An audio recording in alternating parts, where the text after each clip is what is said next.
9 August তরুণী চিকিৎসককে খুন ও নির্যাতনের ঘটনার প্রতিবাদে 1 মাসেরও বেশি সময় ধরে আন্দোলন করছেন জুনিয়র ডাক্তাররা।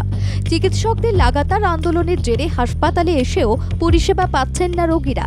এর মধ্যে রাজ্য সরকার সুপ্রিম কোর্টে জানিয়েছে চিকিৎসকদের আন্দোলনের জন্য মৃত্যু হয়েছে 23 জনের।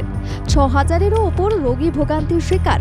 নবান্নেও প্রশাসনের কর্তারা তুলে ধরেন 7000-এর ওপর রোগীর সরকারি হাসপাতালে পূর্ব নির্ধারিত অস্ত্রোপচার করা হয়নি। এই অবস্থায় সুপ্রিম কোর্টের প্রধান বিচারপতি DY চন্দ্রচূড় সময়সীমা বেঁধে দেন। জনস্বার্থের কথা ভেবে চিকিৎসকদের মঙ্গলবার বিকেল 5টার মধ্যে কাজে যোগ দিতে হবে। সেই ডেডলাইনের মাঝেই আন্দোলনকারী চিকিৎসকরা স্বাস্থ্য ভবন অভিযানের ডাক দেন, যার জন্য দেখা যায় রোগী ভোগান্তির ছবিটায় কোনো বদল হয়নি।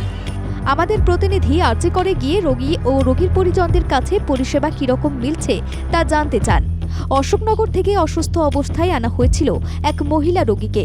দেখা যায় অসুস্থ রোগীকে চিকিৎসকরা ভর্তি করতে চাননি বলে অভিযোগ। ডাক্তার বললো এখানে ভর্তি করা হবে না, ওই ওষুধ দিয়ে দিচ্ছি লিখে, ওইগুলো ওষুধগুলো খাওয়ান, বাড়িতে নিয়ে গিয়ে ঠিকঠাক মতন ব্যায়াম করেন। ডাক্তার নেই বলে এই কারণে ডাক্তার তো দেখছিও না, তো ডাক্তার কম, ডাক্তার নেই বললেই তো চলে। ওখানে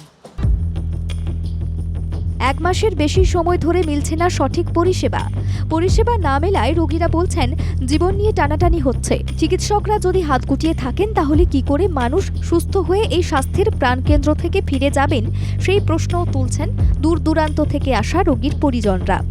যে চিকিৎসক অকালে প্রাণ হারিয়েছেন তার প্রতি সমবেদনা জানানোর পাশাপাশি অন্যান্য রোগীদের স্বার্থে চিকিৎসকদের বিবেকবান হওয়ার কাতর আবেদন করছেন তারা।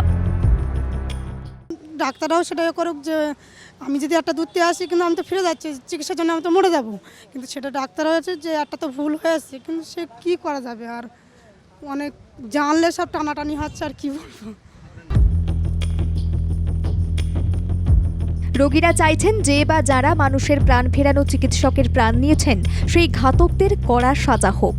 ফাঁসি কাঠে ঝুলিয়ে মনুষ্যরূপী অসুরদের শায়েস্তা করা হোক, যাতে আর কোনো নারী আর কোনো চিকিৎসক এভাবে অসময়ে চলে না যান। কিন্তু হাজার হাজার রোগীদের কথাও এবার ভাবুন ডাক্তারবাবুরা, যাতে সমাজ বাঁচে মানুষ। হ্যাঁ, একটু তো ভাবা দরকারই 100 বার, কারণ না ভাবলে তাহলে এইখানে একটা মেয়ের জন্য 1000 পেশেন্ট মারা যাচ্ছে, 1000 পেশেন্টের ক্ষতি হচ্ছে। একটু ভাবা তো উচিত 100 বার। এদিকে মঙ্গলবার সন্দীপ ঘোষ সহ 4 জনকে বিশেষ আদালতে তোলে সিবিআই। আদালত সন্দীপ ঘোষকে 23 তারিখ পর্যন্ত জেল হেফাজতে রাখার নির্দেশ দেয়। সিবিআই এর তরফে কাউকেই হেফাজতে চাওয়া হয়নি। তাদের তরফে আইনজীবী জানান পরে প্রয়োজন পড়লে হেফাজতে নেওয়ার জন্য আদালতে আবেদন করা হবে। ব্যুরো রিপোর্ট, বাংলা জাগো।